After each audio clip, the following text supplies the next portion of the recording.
Hi, I'm Laura Mize, pediatric speech-language pathologist, and I'd like to welcome you to TeachMeToTalk.com's Therapy Tip of the Week. It's about a month till Easter, and I'm going to show you some great ways to liven up your therapy sessions between now and then with some seasonal therapy activities. First of all, while you're shopping for those Easter eggs and things for your own kids, take a look at what you can use in therapy. I love these little wind-up toys. I found lots of these yesterday just at the grocery store.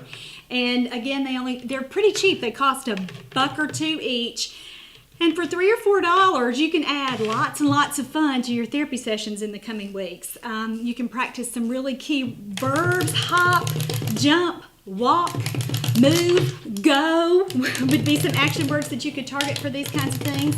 I love wind-up toys because they automatically create a reason for a child to have to give the toy back to you for help, because most of the time a toddler can't wind up the toy on his or her own. So it creates some real opportunities for requesting and for initiating.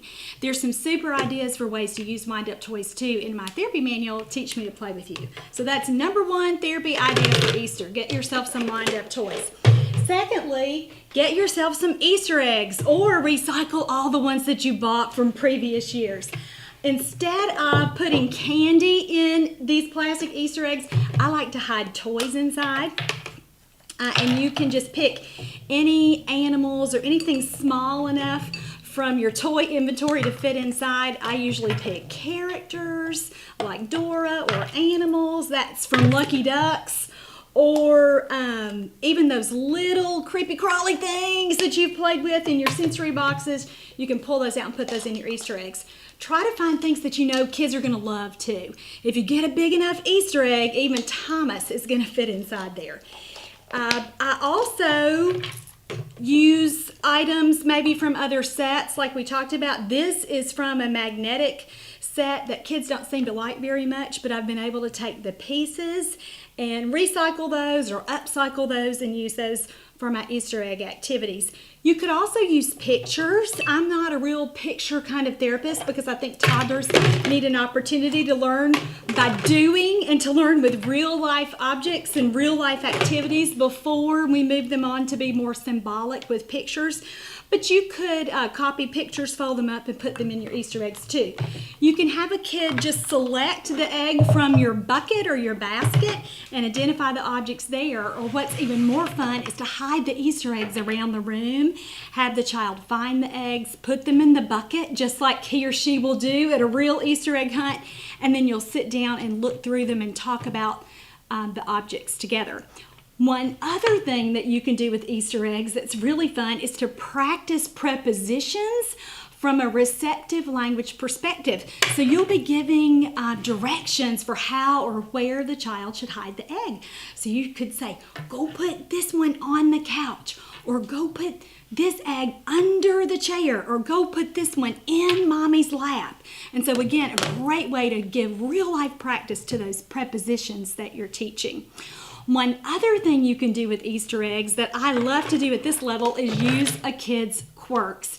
Now, if you've listened to anything that any other therapy tips of the week or read the articles from the website or my therapy manuals, you'll know that I don't spend lots of time on pre-academic concepts like colors or shapes, or even academic concepts like ABCs or numbers. But if a child loves this, and this again is his splinter skill or his quirk, you could certainly use this with your Easter egg activity. If he likes colors, instead of having him tell you what color something is, you could use it receptively or in a language processing activity. So you could say, take the blue egg and give him an action to do with it.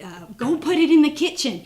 Find the yellow egg and put it by the door. And again, you're having him listen with a two-step command, but you're using his little quirk or his splinter skill. Again, parents are often so proud of these skills, and they should be, because it is a strength for their child, and it is a way to use it in therapy without it being about an expressive goal. So really use those kinds of concepts to work on language processing and receptive goals. All right. Also wanted to show you other variations that you could hide in your Easter eggs. And you could even use these within a sensory box. Remember a few weeks ago when we made sensory boxes for Valentine's Day? You can do the same thing for Easter. So I've used Easter grass as my filler.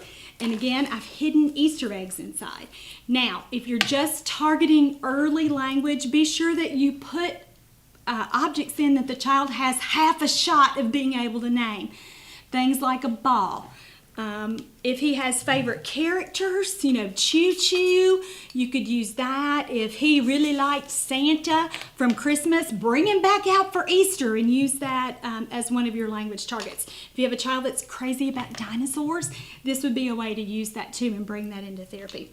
All right, Littlest Pet Shop has some great animals that you could use too, and I've picked these up for really cheaply at consignment stores or at places like Goodwill. So be sure that you're looking for those kinds of things to include in your toy inventory.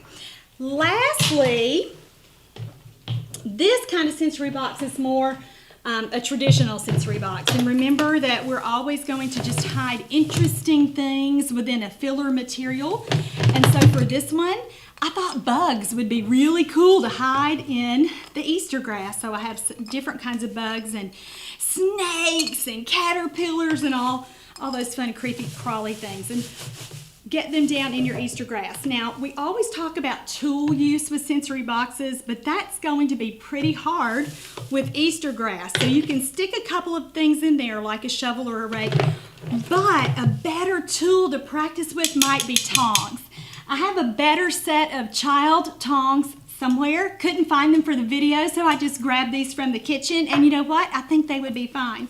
And so that might be a fun kind of tool for a child to practice with, especially if he's never had that kind of fine motor practice before. That's all for this week. I hope you got some new ideas to liven up your therapy sessions between now and Easter. Thanks so much.